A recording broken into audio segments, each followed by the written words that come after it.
Assalamualaikum warahmatullahi wabarakatuh.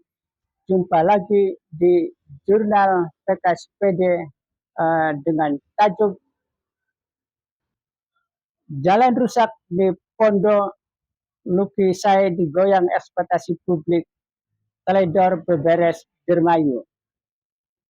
Nah, pada kesempatan kali ini di Jendela Info akan membahas persoalan jalan-jalan yang rusak di antara jalan-jalan yang lain yang kemudian ini menjadi masalah yang harus mendapat perhatian khusus oleh pemerintahan Lukisai.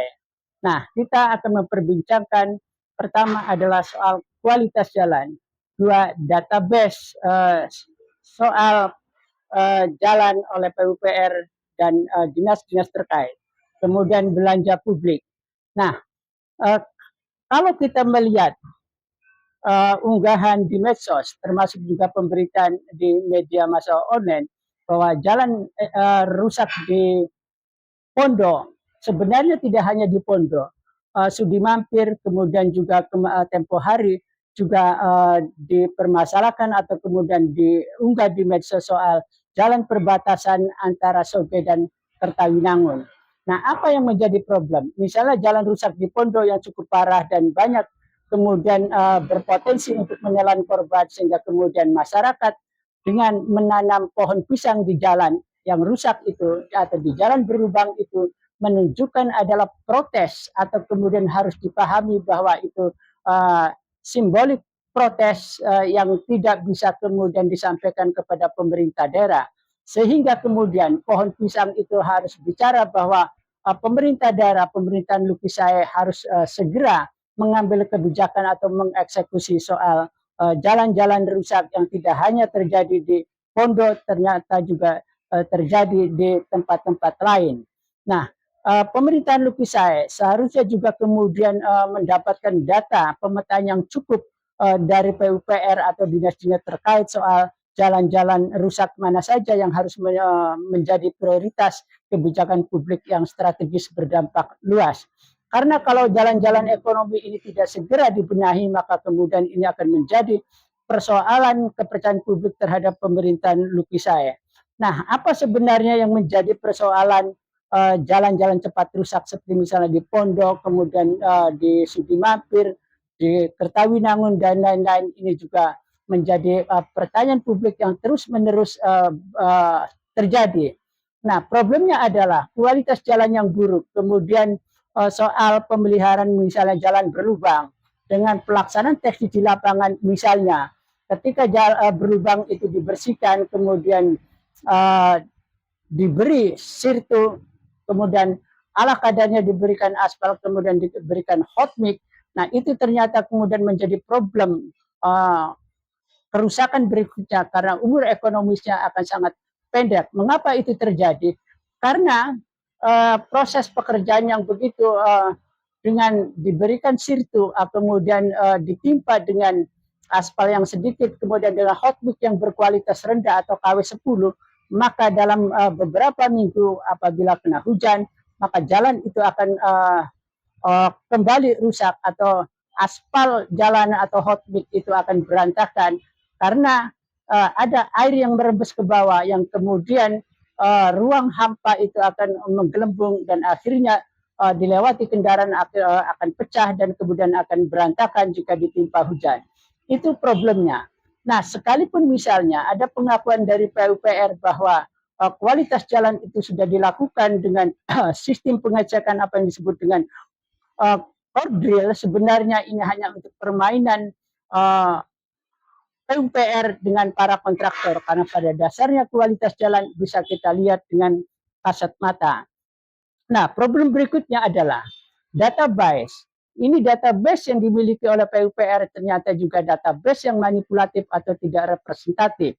Karena PUPR ternyata kemudian tidak bisa memberikan masukan kepada bupati sehingga bupati agak sulit untuk mengambil kebijakan atau eksekusi yang secepat mungkin karena persoalan pemetaan jalan yang rusak kemudian sepanjang berapa seluas berapa kemudian terjadi di daerah mana saja mungkin ini tidak ada laporan atau PUPR atau dinas terkait sendiri tidak memiliki data itu kecuali data ABS, misalnya asal Bupati senang atau asal Bapak senang.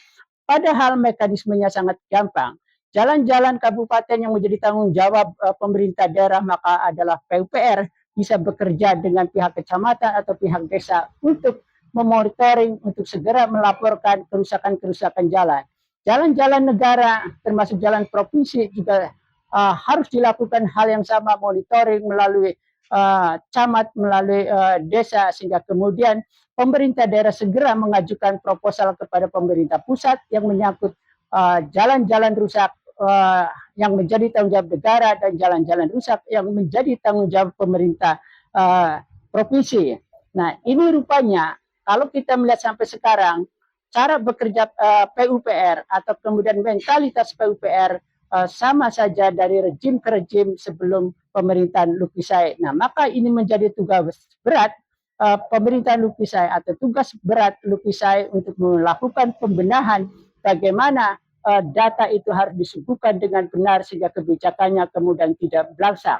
Nah, persoalan yang ketiga adalah yang tidak kalah penting adalah APBD sejauh mana untuk pemeliharaan jalan atau infrastruktur ekonomi itu. Nah, ini menjadi penting. Jadi belanja publik kalau hanya dalam APBD itu dianggarkan 20-25%, maka jelas untuk menghasilkan beberes Indramayu adalah omong kosong karena biaya pemeliharaan infrastruktur jalan ekonomi akan menelan besar, belum lagi kemudian infrastruktur yang lain. Nah, maka kemudian kebijakan anggaran di APBD untuk belanja publik juga harus kemudian mendapat perhatian yang serius, mendapat prioritas menjadi kebijakan yang strategis oleh pemerintahan Luki Sae di dalam perubahan anggaran atau di dalam APBD 2026. Jika tidak, maka akan gagal atau dipastikan beberes Indramayu tidak akan sampai pada harapan yang dimimpikan banyak orang apa yang diharapkan oleh publik karena ekspektasi ini sangat luar biasa. Sekali lagi bahwa Luki seharusnya atau Luki Sae seharusnya harus tidur 1 jam di dalam kesehariannya selama 1 tahun untuk serius melakukan pemberesan atau beberes Indramayu. Kalau tidak, dia masih bisa tidur 7 jam, 6 jam, atau 5 jam, maka akan gagal di dalam melakukan beberes Indramayu karena banyak hal yang tersembunyi, banyak hal yang tidak disampaikan oleh PUPR, oleh Bapeda Litbang, oleh dinas-dinas terkait persoalan kondisi real, kondisi sosial dan kondisi lain-lain soal Indramayu.